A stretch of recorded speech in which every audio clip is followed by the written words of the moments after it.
Marananussati, keeping the end in mind.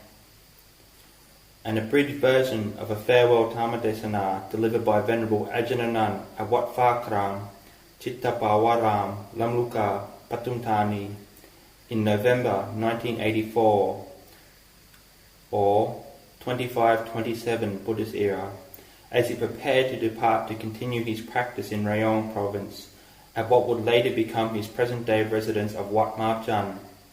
In the course of this talk, Ajahn Anan offers the details of his practice as a gift of Dharma to gladden and inspire all those who have provided support during the years he spent practicing at Wat Phra Kram.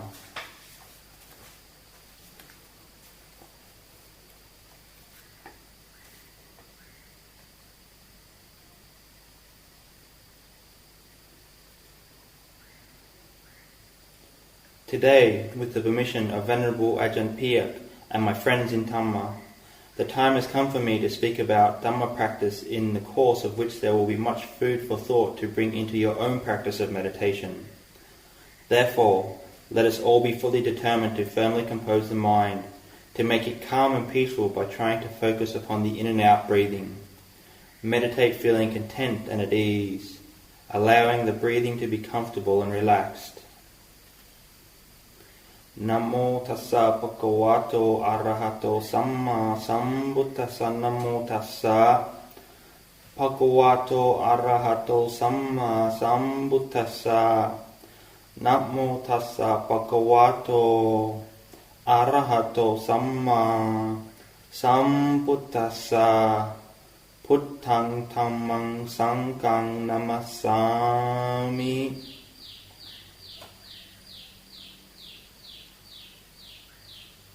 Having this opportunity to meet here today is because of our interest in Dhamma and our attempt to practice meditation in accordance with the advice and instruction of the Lord Buddha. Today then is a good opportunity for me to speak the truth about my own practice. Today seems the right occasion to speak because for all of us to be sitting here, having lived this far, is indeed a rarity. Perhaps next year, or in the years ahead, we will not have the chance to meet together or see each other again. This or that person may have left us, some to other places, some because old age prevents them from coming, and some because of death. Therefore, the Buddha taught us that our lives are uncertain. Death is for sure. It is certain that we must die. Our lives will end in death. When we foresee the danger in life's uncertainty, we become one who is heedful. The Buddha stated that the one who is heedful never dies. Appamado amatapatam, pamado majjanopatam. Heedfulness is the path to the deathless. The one who is heedless is dead already. Such people, although still alive and sitting, standing or walking, are said to have already died because they are dead to virtue and to goodness, to merit and to that which is wholesome. However, all of us sitting here can be described as heedful, trying to be interested and attentive in the practice of Dharma that will brighten, cleanse and purify our hearts in accordance with our efforts. Death, therefore, can become a wellspring of Dhamma. The Buddha informed us that the mind of one who frequently contemplates death will become heedful of the truth. Recollecting the impermanence, suffering and selflessness of this body, just this subject of death, then, can become a basis for our meditation, a foundation for our practice that we cannot overlook. If we frequently practice Marananussati, contemplating death as a meditation theme, our minds will become heedful for life's uncertainty and the certainty of death. We have to die for sure. This life will end in death. Some people, after conception, die in the womb. Others pass away after a couple of months or a couple of years, or after reaching the age of 10 or 20. This we can observe for ourselves. Our human lifespan, therefore, is uncertain. Some die young and others die old. If we contemplate death in this way, then whatever power and prestige one may possess, whatever riches, rank and renown, whether a prince or a pauper, a beggar or a billionaire, even great and mighty kings, we can see that death grants no exemptions. Even our supremely enlightened Lord Buddha, the Mahaparisa, the champion of the world, the refuge to all beings, fully endowed with the virtues of wisdom, great compassion, moral discipline, and absolute purity, even the life of that sublime one's body was crushed by death. Will we then, as ordinary people not yet possessing the wisdom, purity, power, and might of a Buddha, escape death and the danger inherent in death? Will we not have to be parted from all that we love and delight in? I myself will not escape death. It is beyond the ability of anyone. I consider my life to be uncertain, whereas death is a certainty. Consequently, everyone in this world is in the same predicament. Nobody can escape from death. Death will envelop us all, ending in separation from everything we love and cherish. All our wealths and possessions are gained with great difficulty. Some people amass a great stash but are afraid to put it to use, whereas others are thrifty misers and hoard their wealth away. When they pass on, these goods and riches are unable to bring them any benefits. Why do we act like this? Because, like children playing in the garden as a blazing fire approaches, we do not yet see the danger closing in. Most of us are like these children having fun and frolics. We are unaware of the threat, unaware of the danger closing in, creeping slowly, relentlessly upon us second by second, minute by minute, that is, old age, sickness and death. In the end, death comes to separate us from our bodies. However, it does not just part us from our own bodies, it also parts us from our children and spouses, our parents and relatives. Death separates and takes away that which we most love. How is it possible that death can take these things away from us? For the reason that these things are not within our power to control. Separation through death is a natural law. The law of death is a force of nature. After hearing the teaching of the Buddha, Venerable Akiñcano saw the truth because he understood how all things naturally arise and pass away. The meaning of all things here, everything that exists, everything that is subject to the conditions of impermanence, suffering and not self, where no self or person or being or me or you can be found. Venerable Akiñcano saw his body as impermanent, suffering and not self, as arising and ceasing, as being without a being. When one understands these natural conditions, as did Akiñcano, it is called attaining the vision of the Dhamma. That is, he saw the physical body according to reality. When the world is seen according to reality, the vision of Dhamma arises. This is a profound transformation. The heart is transformed from that of an ordinary person. It changes from a Kalyana Jana to a Ariyatana, from just simply a good person to a noble one. When the Dhamma is seen, it's just this Dhamma which makes the heart noble. How is it that the heart becomes noble by seeing the Dhamma? It is because of being heedful like Venerable Akiñcano. Before the Buddha's enlightenment, Venerable Akiñcano was diligent in serving and ministering to the Bodhisattva for 6 years. However, after he saw the Buddha to partake of nourishing food, Venerable Akiñcano shunned him and ran away, believing it was unlikely that the Buddha would attain to any lofty spiritual realization. Although Venerable Akiñcano renounced the Bodhisattva, he did not abandon his own practice. He was possessed of faith, and having already put forth effort to build and perfect spiritual qualities, he realized that by continuing to cultivate Dhamma in this way, his heart would likely gain a firm spiritual foundation, a natural source of confidence and purity. Therefore, I would like to encourage all of you to thoroughly investigate this subject of death. The contemplation of death, skillfully cultivated as a basic meditation practice, naturally brings many benefits. All anxiety, worry, and worldly concerns will inevitably be eliminated from our hearts as a matter of course. For this reason, then, we should all put forth effort in our meditation and try to make the investigation and contemplation of death firm in our minds. Try to develop this meditation as much as possible, investigating with determination and resolution for the sake of results. Sometimes during our investigation of death, the heart experiences some sudden flashes of samvega, a profound sadness with the sobering insight that life is uncertain and that we are destined to die, then nothing is worth clinging onto. With the arising of some samvega in the heart like this, it can be said that our contemplation of the meditation theme is correct and proper.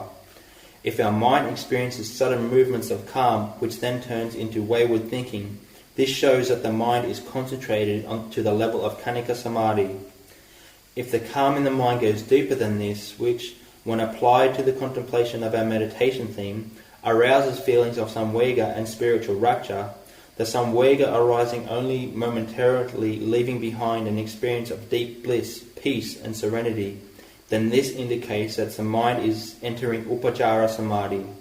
This is Samadhi which is almost solid, sustained for long periods of time, and where body and mind are light and tranquil. If we use our minds to frequently contemplate in this way, then solid concentration will arise as a matter of course. This can be called cultivating wisdom to develop Samadhi. That is to say, we contemplate using the mind to see impermanence, suffering and not self, to see that this body will have to die. To arouse the theme of death in the mind, we must use our memory of those things we have heard and remembered to guide our contemplation. As the mind converges, it gradually calms down, advancing in stages from Khanika Samadhi to Upajjhara Samadhi.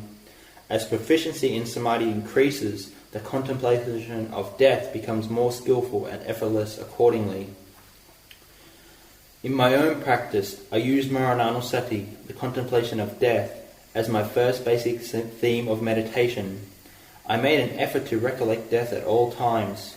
For example, sometimes I would watch children playing football, observing their delight in the world and their experience of the pleasant, desirable moods. I would reflect, these bodies of ours cannot be taken for granted. Do these people who come looking for entertainment and distraction realize that death is creeping up upon them? I too am no exception. If I could die right now, or at any moment, then why do I allow myself to seek only delight and distraction in the world? When I opened a newspaper and saw the daily announcement that this or that person had died and that the funeral chanting would be conducted in such a monastery at such a time and place, then I would reflect that these people, although all of rank, fame and fortune, they still have to meet with death and disaster. Previously they were alive just as I am now, and in the end, like them, I naturally will have to die. Contemplating in this way, the mind became calm and samvega arose. This is called making an effort to develop the recollection of death as a basic meditation practice. In my practice, I continually put forth effort to develop the meditation on death. For the first 4 years, I was still developing the contemplation of death as my main theme of meditation. At the start of my 4th range retreat, I began to investigate the aspect of mindfulness practice known as kayagata, that is, contemplation of the body for the purpose of eliminating desire and attraction towards it. When I reviewed the body in my mind, then whichever part or aspect appeared as desirable, I would try to contemplate right there. I would pluck off the nose and ears, pop out the eyes and bash in the mouth. Whenever the eye made contact with external forms, whether my own body or those of others, I put forth effort contemplating in this way to cut off any desire. At the end of that year, following my 4th range retreat, I began the practice of Asubha Kammatthana, contemplating the body from the perspective of its unattractive or repulsive nature. When on alms round in the countryside, I tried to observe people's hands, contemplating the wrinkled skin of the elderly as they placed food offerings in my alms bowl. I would then try to remember this image by creating a mental picture in my mind. I made a continuous effort to practice Asubha Kammatthana, but my meditation was still not very good until the beginning of my 6th range retreat. At that time I began investigating the repulsive aspect of the body with earnestness.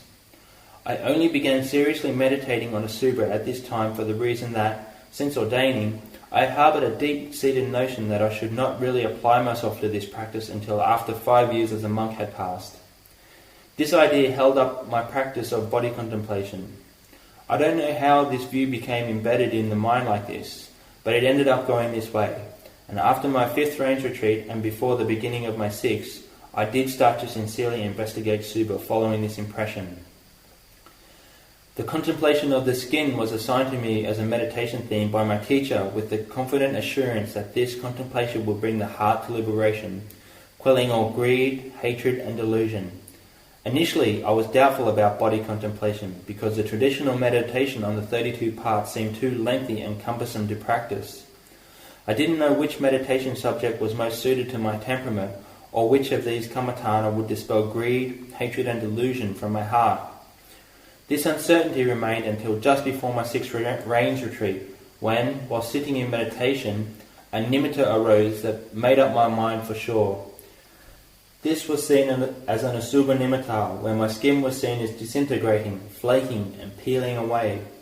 My perception of this mental image was dependent upon the spiritual power of my teacher. Through this assistance, I was able to perceive the asubha nimitta at that moment, because having entered upajjhara samadhi, the heart was receptive to visions and signs. With confidence in both the nimitta and asubha meditation on the skin established, I was unwavering in my effort to practice, firmly holding the meditation object in mind. I strove to investigate, making the mind concentrated. Sometimes I detached and peeled the skin away from the body, revealing the flesh beneath.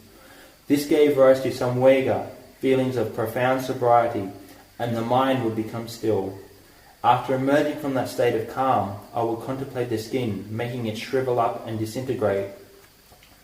In the beginning, gradually learning to incline the mind towards contemplation is a difficult and arduous practice. When in samadhi, the mind is unified without thoughts arising. It has been stilled and brought to singleness. There is no duality, only a unified state of awareness. Through the power of concentration, I will contemplate the skin, peeling it away from the hands, feet, lips and face and change it into earth. I will break the skin into tiny pieces and turn it into earth, alter its state of that to soil. Initially, I could only make it into earth. I couldn't break it apart any more than that. Later on, when the mind had made more progress and concentration was deeper, after turning the skin to earth, I could then make this earth crumble away and completely vanish to nothing. The investigation went from skin to soil, from dirt to dust. Breaking it apart like this into what is called the state of emptiness, I could see that in this state, skin does not exist. Initially, the skin existed, and then it changed its state into earth, then nothingness. The realization then arose in the heart. Skin is anatta, not a self. It is simply empty. When the heart realized that skin is empty, piti arose and the body and the mind temporarily disengaged. There was awareness that the mind had disengaged and withdrawn from the body and from attachment to this physical form. Just this is magga, the path, the way of practice for the eradication of greed, hatred and delusion. Once the path is seen in this way, then greed, hatred and delusion begin to fade away because it is just this experience of magga that destroys these defilements, leaving the heart awakened and invigorated.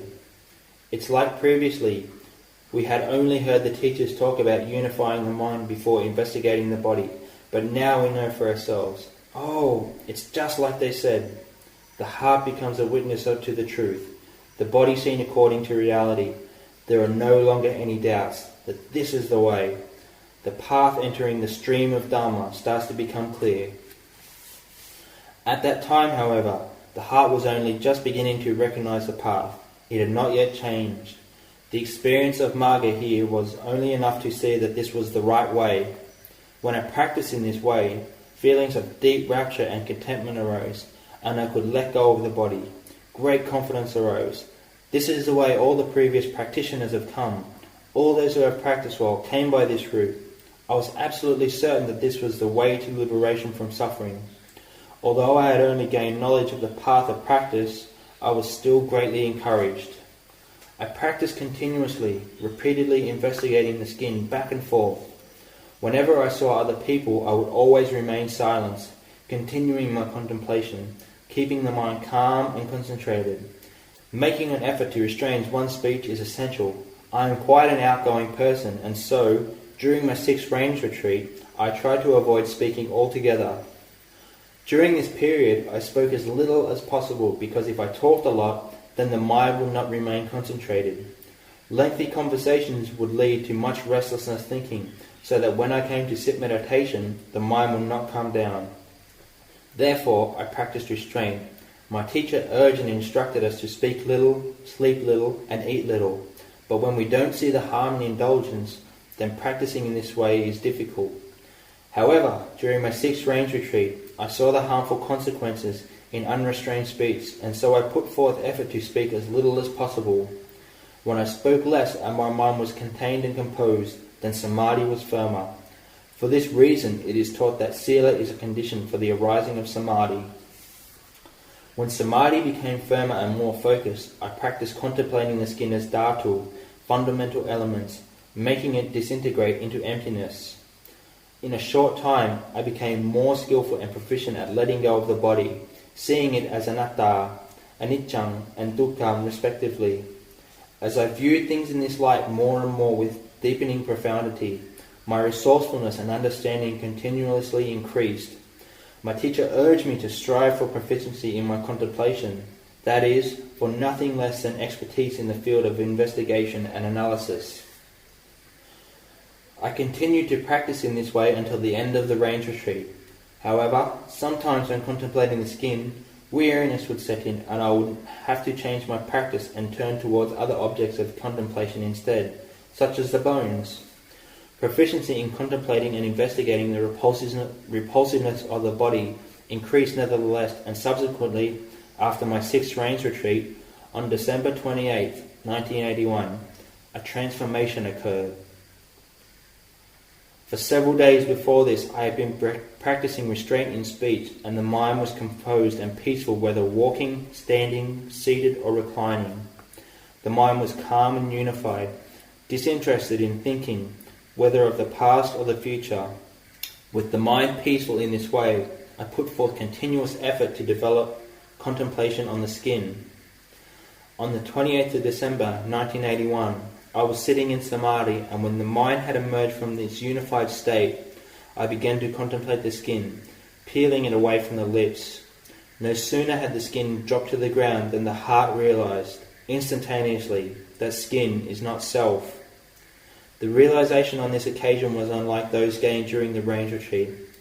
This time, the realization was an illumination of such profundity that the body was seen with absolute clarity as not self, as merely natural elements, as anicca, dukkha, and anatta. When this insight arose, it was as if the mind flipped out of the body into a shattering transformation. The mind entered a state that I wouldn't know what to call. It was like falling into a current of an on-flowing river. There was awareness that the heart had entered the stream of Dhamma. When the heart entered the stream, there was knowledge that the Dhamma had been irreversibly attained. The heart was amazingly different than usual. There were feelings of profound bliss with the realization that all external conditions are anatta. Everything was seen as Dhamma. Whatever the heart focused on, the truth would be seen. This was the experience of phala, the fruit, and remained for several days. The investigation from the beginning of my 6th range retreat until its end was the consummation of Marga, the path to this realization.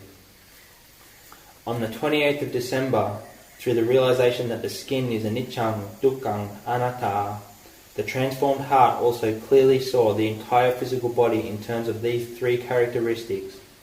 Just seeing the skin alone with insight was enough to see deeply throughout the whole body, because it is of the same nature, composed of the same fundamental elements. Whatever fundamental element is seen with clarity, then the entire physical body is also clearly perceived in this light, and the defilements of greed, hatred and delusion steadily diminish. Following this, my confidence in the Buddha, Dhamma and Sangha greatly increased, because I had seen for myself the truth taught by the Buddha, that this body is anicca, dukkha, anatta.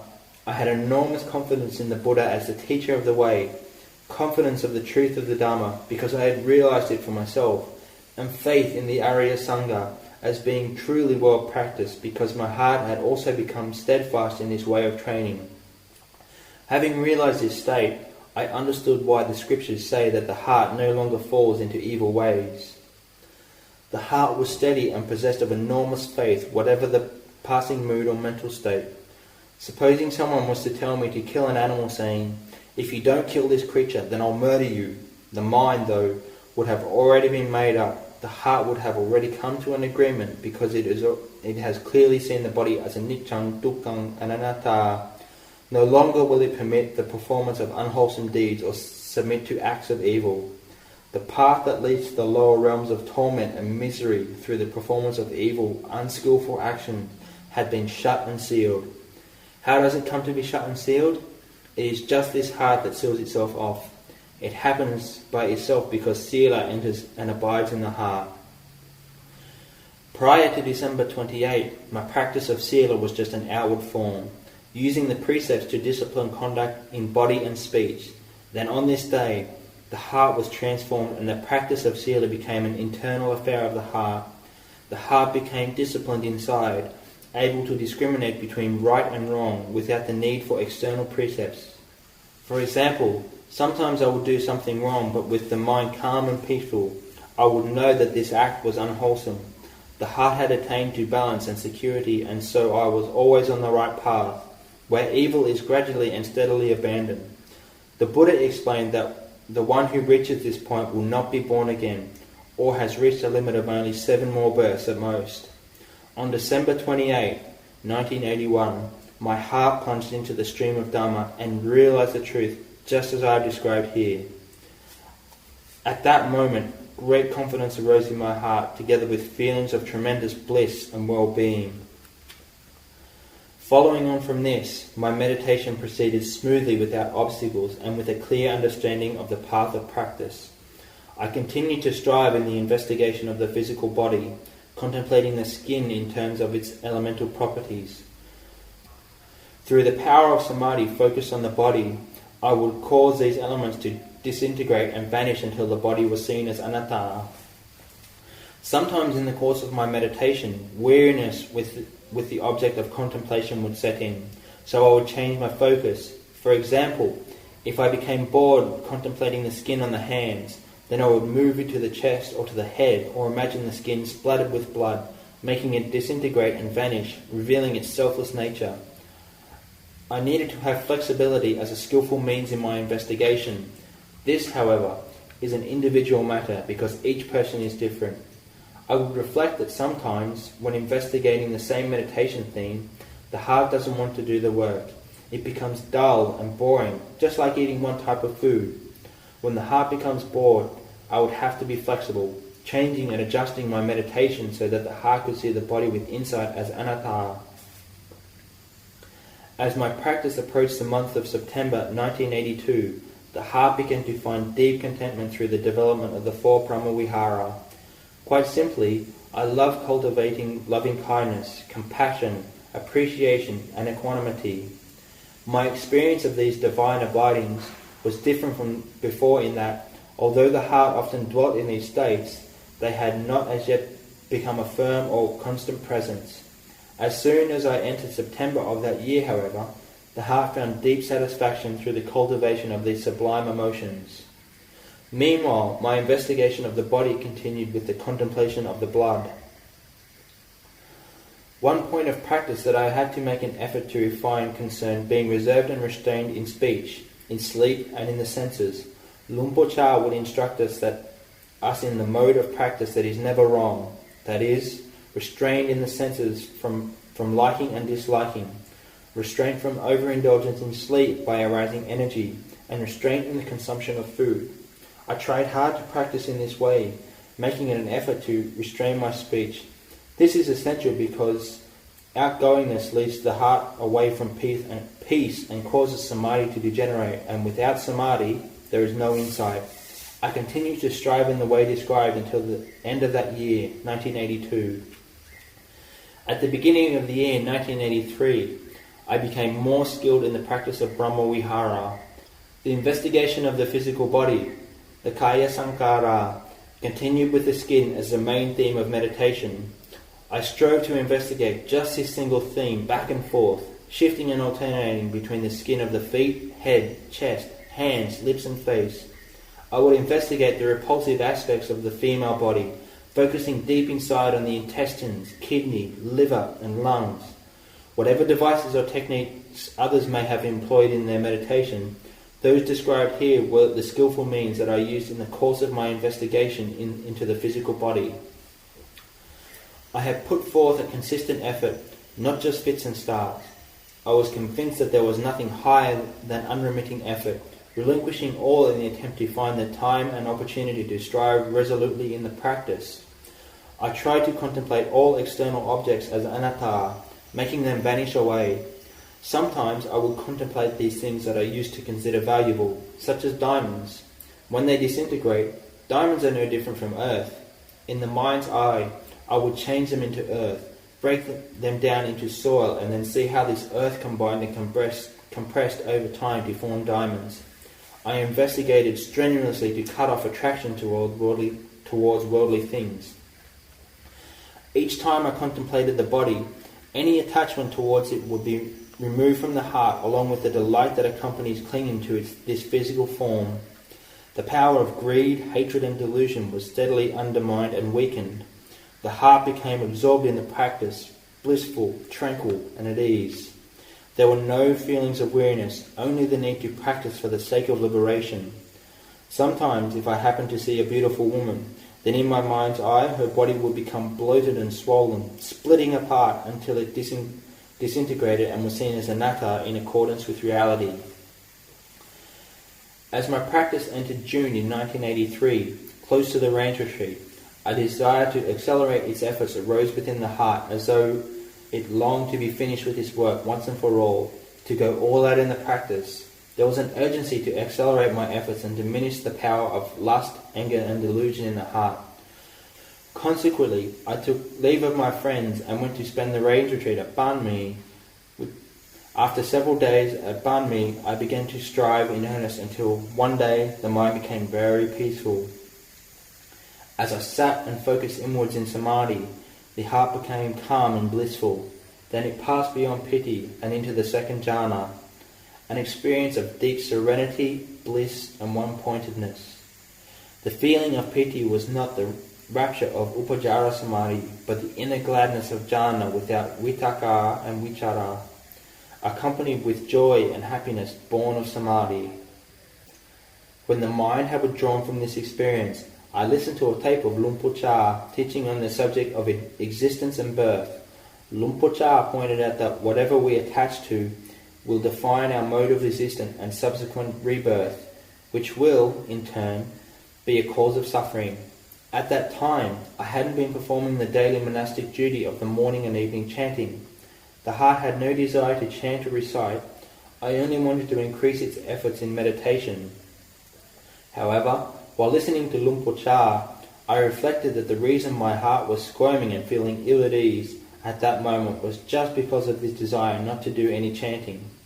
After reflecting in this way, the heart admitted to this truth and agreed to do the chanting.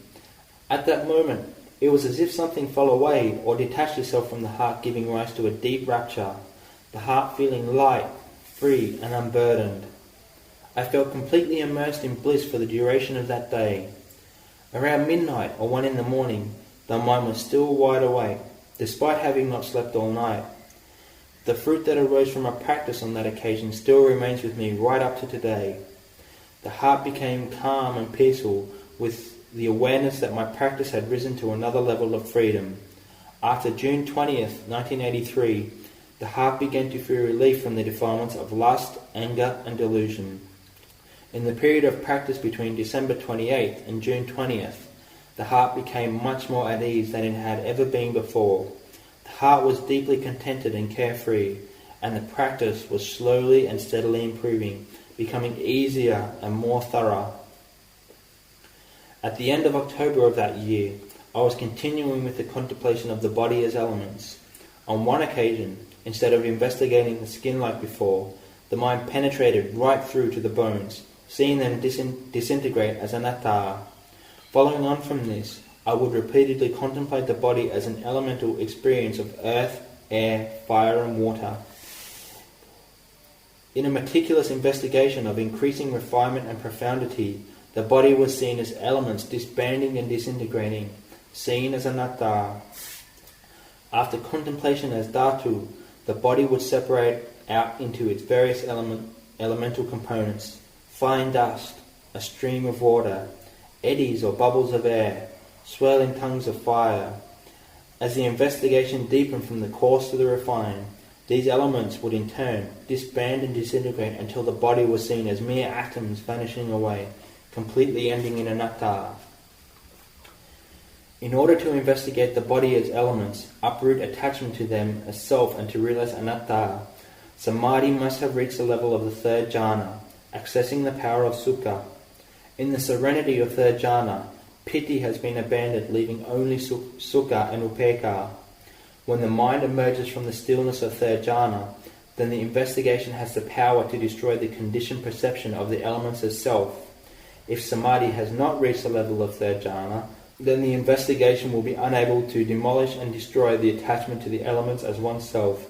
Because this defined conditioning is deeply ingrained, it requires an equally deep samadhi before this kilesa can be destroyed. Therefore, for the investigation to penetrate deep within, it must be paired with deep samadhi. I investigated the attachment to the elements back and forth until the beginning of January 1984. At this time, the investigation turned towards those mental images and perceptions that the mind would store away as memories. For example, when the eye saw physical forms, sanya, the memory, would make a mental note and store them away. These memories and perceptions are deeply ingrained in the mind.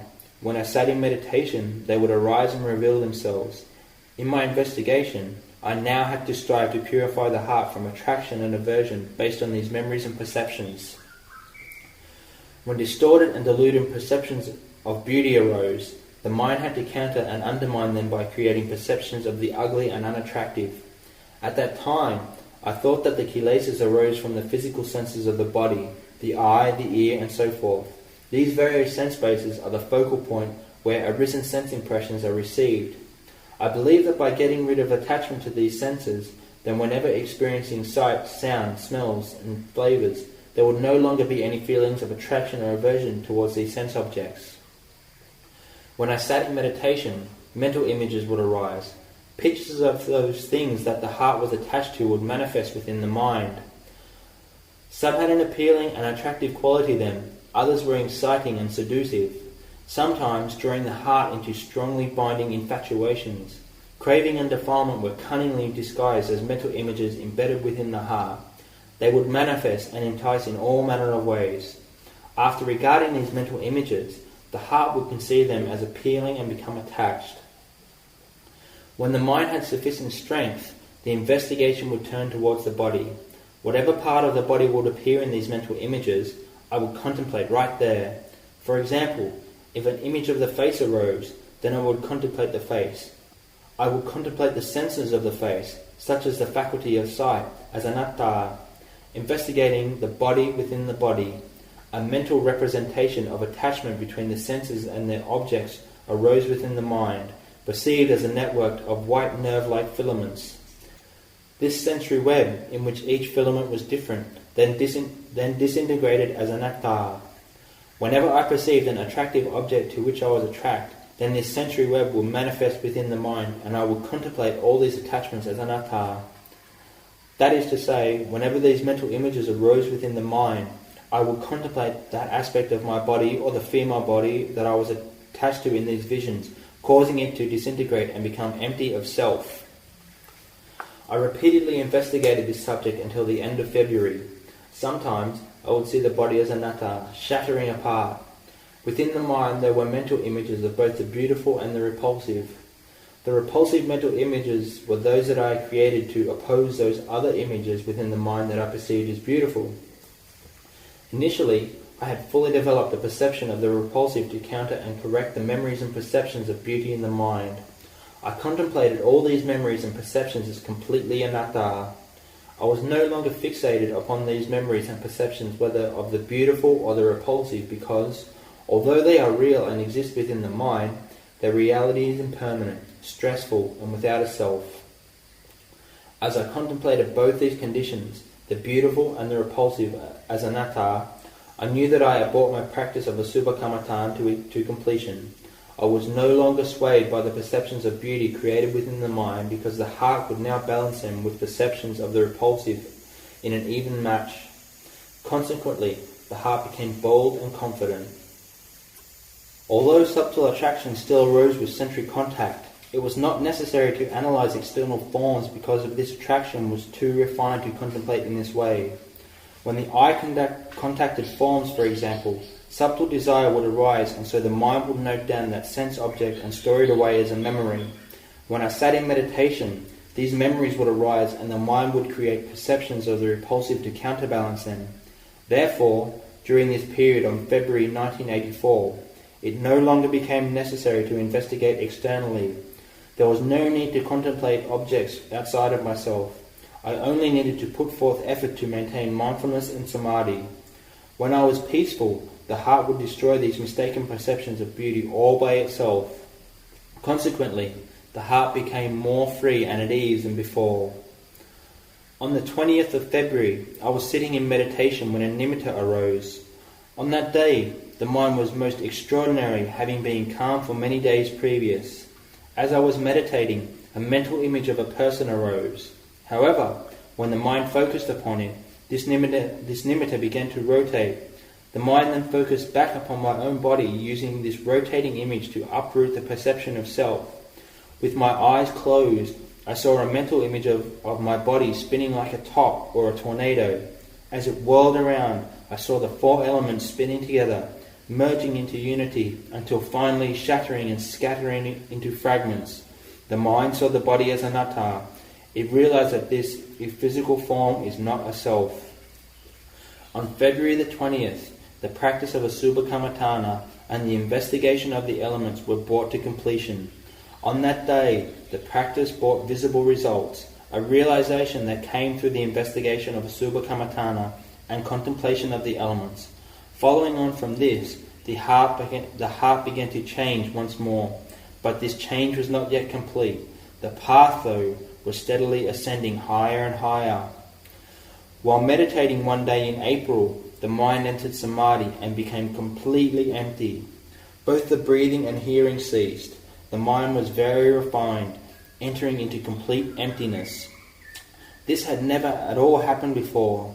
After the mind had emerged from this state, the body was seen as completely empty. The mind automatically separated from the body, which then disintegrated all by itself in a way that was considerably more refined than ever before. Everything was seen as completely empty. Trees, mountains, monasteries, meeting halls, all of them empty. Even when these things were not, conventionally speaking, empty, the heart, through the power of samadhi, clearly knew that they were of the nature to be empty. With samadhi completely firm, the knowing manifested as wisdom. Together, samadhi and wisdom bring results in this way. With this experience of emptiness, there was a deeper understanding of the Dhamma and the nature of this physical body.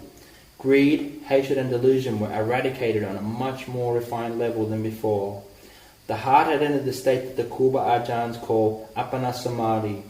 This is a basis for wisdom and vipassana to arise. When the heart had reached this stage, I knew that this was what the great teachers referred to as Appana Samadhi. Entering into this state, the breathing had ceased. The heart was fully absorbed. The mind was empty of self. After withdrawing, having realized this state, the heart experienced considerably more bliss and contentment than on any other occasion in the practice up to that point.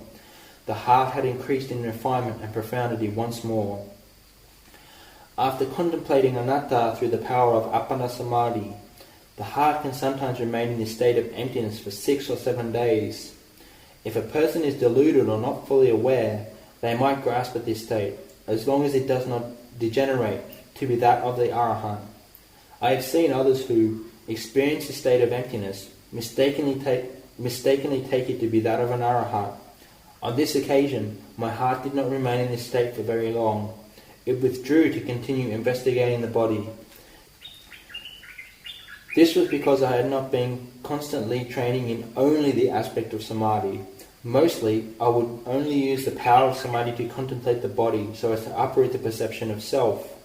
Consequently, this state of appana samadhi did not sustain itself for very long, and so I did not become stuck there. As I continued to practice, my mind became wondrous. After withdrawing from meditation, many insights into ultimate reality would arise. Sometimes, observing the breath coming in and out, the mind will know that the body is anatta. Sometimes the body will be seen as though it were coating off a rust flaking away, as not self.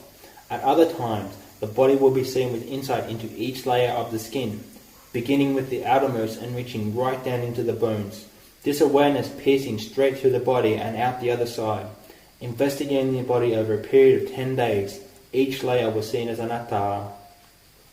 When sitting in meditation, the mind would focus upon the skin, penetrating through from the outermost to each and every layer. It was as though awareness passed through the body and in a flash, seeing it all in fine detail right down to the bones before shooting through outside. This body would then be seen as anatta. This is called the arising of insight into ultimate reality. Due to the power of samadhi, the mind took up these insights as its object so as to uproot the desire and aversion towards the body. The nature of this dharma that arises will be different from each person depending on the strength of their spiritual maturity or previous training. These insights into ultimate reality arise only to enable us to understand that this body is anatta. It's not a self. Following on from this, entering the month of May, although there was awareness of attraction and repulsion towards contact with external sensory objects, these perceptions no longer had any power over the mind. Although these perceptions remained within the mind the same as before, their impermanent nature had been seen. They would arise and cease with great rapidity, and the desire that arose in conjunction with these perceptions, of beauty for example, would also suddenly cease. Mindful awareness of the arising and ceasing of this desire and aversion was automatic. Even though the memory would still implant these perceptions deep within the mind as before, the mind was bold and unwavering because they no longer had any power over it. When the mind was calm and still, it could balance these perceptions of attraction and repulsion all by itself. When the mind was peaceful, wisdom would arise, sometimes contemplating and seeing the body as anatta, sometimes contemplating karma. I could see that all beings are the owners of their karma and must experience its results. That is to say, when they act upon intention, whether skillfully or harmfully, all beings are the owners of their actions. This karma does not belong to another and its results must be experienced. Whether beings experience happiness or suffering, it is because of their karma bearing fruit. Seeing into this matter, it provided instructive material enabling the heart to let go of attachment, to abandon its fixation on the body. Just this much. I continued practicing in this way until June, gaining insights into ultimate reality and training the heart to see anatta. On the day before Luang Por Chah's birthday, many monks and novices had gathered at Wat Nong Pa Pong to pay their respects to the teacher. On that evening, as they pushed Luang Por outside in his wheelchair, my mind converged and so I closed my eyes. As soon as the eyes opened again, I saw Luang Por and all those sitting around him with the insight in terms of the three characteristics. I saw that the monks and novices, right down to myself, were all of the same nature. The mind then saw the body disintegrate as anatta. The contemplation of the body and the realization of anatta on that day, June 16th, was another factor that enabled the heart to increase in profundity and refinement. However, the heart's affair with the body was not yet over once and for all. There was still attachment to the body, but this attachment was very subtle. The fact that these insights into ultimate reality had manifested at all was because my heart had been gradually removing the attachments to the body. Sometimes I would clearly see the body as anatta. At other times, people were perceived as though they were my mother, meaning there were no longer feelings of attraction or aversion. And yet on other occasions, women were perceived as men. Following on from this, I had feelings of profound weariness towards all experience of the sensory world. I felt deep disenchantment towards all sensory experiences, whether sights, sounds, odours, flavours, or bodily sensations. I wished to be completely free from attachment to these things once and for all. The heart had no wish to be bound up with sensory experience. I continued to practice in this way until the end of June 1984. In as much of my practice as I have related here, in conclusion, it is enough to say that I put forth effort, keeping a solid foundation in Sila. As a layman, I practice generosity. I would consider, my life is uncertain, whereas death is a certainty. I surely will have to die. My life will end in death. If death is coming, then what's the point of amassing wealth and possessions? Regardless of how much I make plans to save, or become self-made and secure, life is uncertain. Consequently, I tried to practice dana and establish myself in this quality of generosity and self-sacrifice. I gave freely of my resources on a regular basis until, one day, I asked myself why I was working, considering I gave most of my monthly wage away as gifts or offerings, using only the little that remained to support myself. I reflected, what's the reason for working if I give away all that I make? It's better to ordain and seek freedom from suffering. I put forth effort practicing generosity to establish myself in noble spiritual qualities. When I performed deeds of generosity, gradually the heart became more self-sacrificing, and the power of selfish greed was restrained. Consequently, my heart conceived the wish to ordain. I no longer wanted to earn a living. A worldly person would call such individuals feeble, labelling them as life's losers. However, for those following the way of Dhamma, such wishes and wants are called seeing the danger in the cycle of death and rebirth. The danger is seeing that, although our good deeds lead on to goodness, acts of evil plunge us down into the abyss of a hellish birth, becoming animals, demons, or hungry ghosts. This is the total suffering and misery. Consequently, not taking birth is more favourable. It is better to seek freedom from suffering, to strive in the quest for liberation.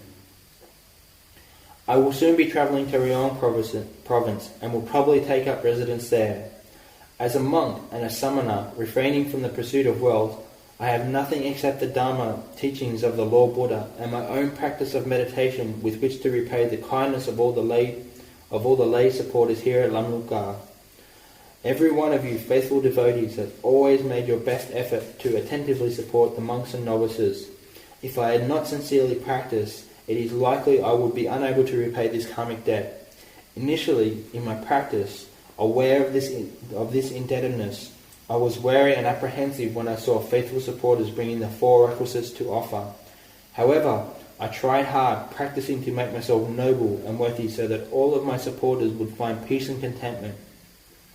Consequently, seeing the faith of all the lay supporters here at Lamluka, I rejoice in your goodness and all your wholesome aspirations. Finally, may the power of the Buddha, the Dhamma and the Sangha aid and assist all of you sitting here, and all of those of you who come to make merit here at Lamluka. May your hearts be calm and serene, firm in samadhi, shining bright. May you all abandon evil, do that which is good and purify the heart, freeing it from suffering and arousing the vision of Dhamma.